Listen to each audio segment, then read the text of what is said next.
That was then, this is now.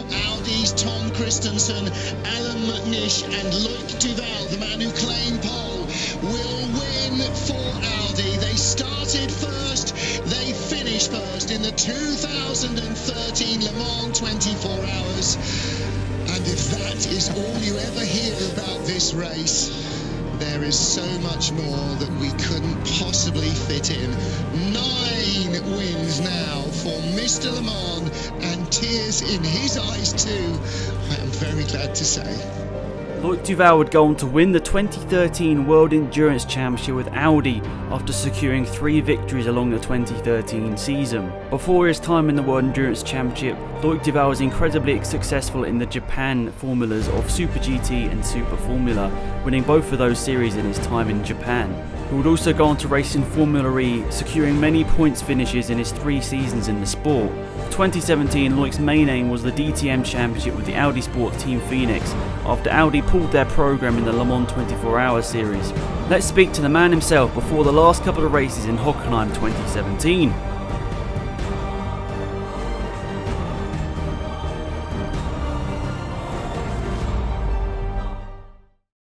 Thank you for joining me, Loic Duval. Today we're here behind the voice, so we're going to ask you some questions about your career. So, firstly, what sort of got you into high school? What was the key deciding factor? It's family, you know. When you are young, you don't know exactly what you want to do. I was more into soccer, to be honest, and my father was a motorsport fan. I was doing motorbike and then I tried. I was doing well, but I was crashing quite often. And then he decided to put me on 4 wheels. So I did go-kart for many years and then end up in this situation today. Great, so you've raced a fair amount of series of your time, Formula E, DTM, GT Series, AWD, LMP. Is there a standout car in all of those which you find just incredible to drive? The one from Le Mans, the LMP one was something really impressive. At the end, in the past years, we had more than 1,000 horsepower, so really powerful with a lot of grip.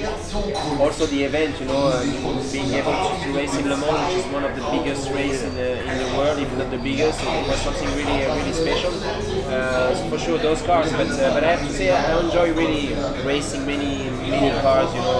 Super GT in Japan, the Super Formula also in Japan, here in DTM. So I had a lot of fun with many cars, but if I have to pick up one, I will go for the LMP1 Audi.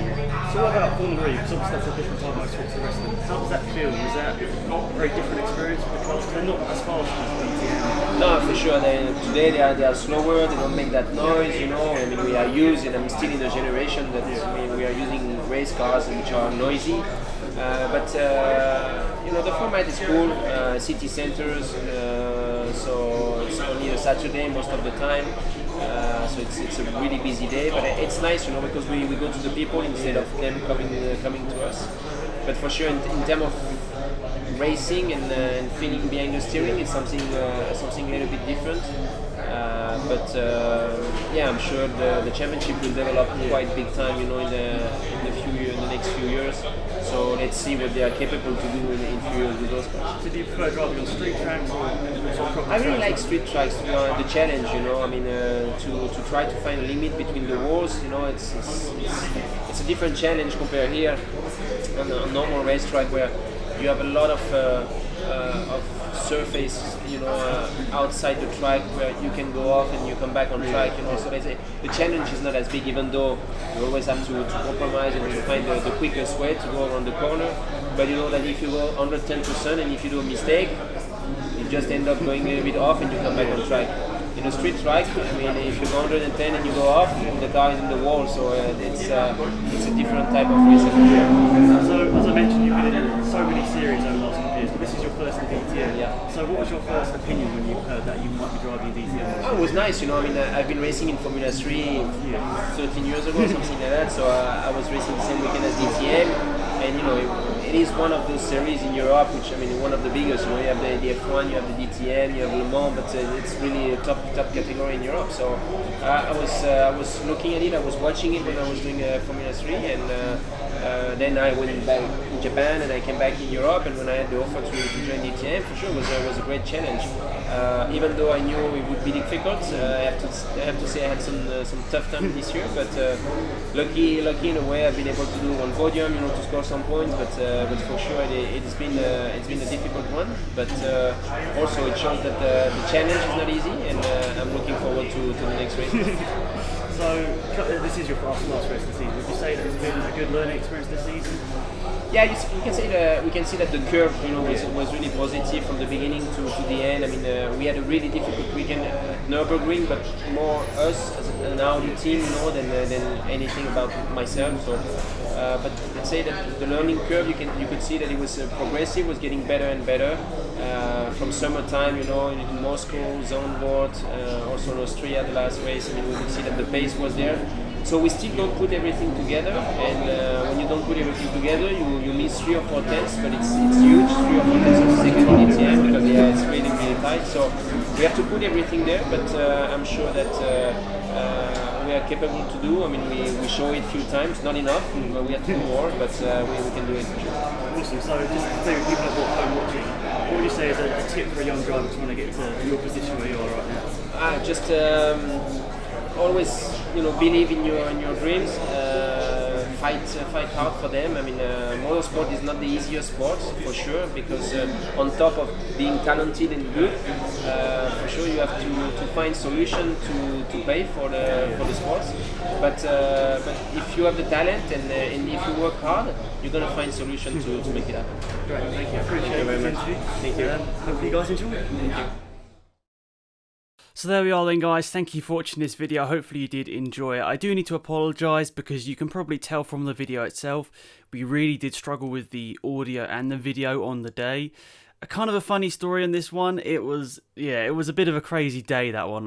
We basically, myself and John, who helped me film this, we left at about 5 AM from where I am now, got the train up to London, and then got the flight over to Germany, and then the train down to the track, and we literally got to this interview 10 minutes before it was scheduled, which is just crazy, because our train was massively delayed from Frankfurt, so we wasted like 45 minutes delayed in Frankfurt waiting for our train, which is really annoying, because then when we got to Hockenheim, we were like really delayed, and we had to sort of basically run from the train station to the track, which is not a short journey, especially when you don't know where you're going. So yeah, that was really, really hectic. But yeah, I do need to apologise to Loic, obviously, because he spent his time to do this, and I would have loved this production sort of quality to be much better, but unfortunately we were really rushed in this aspect.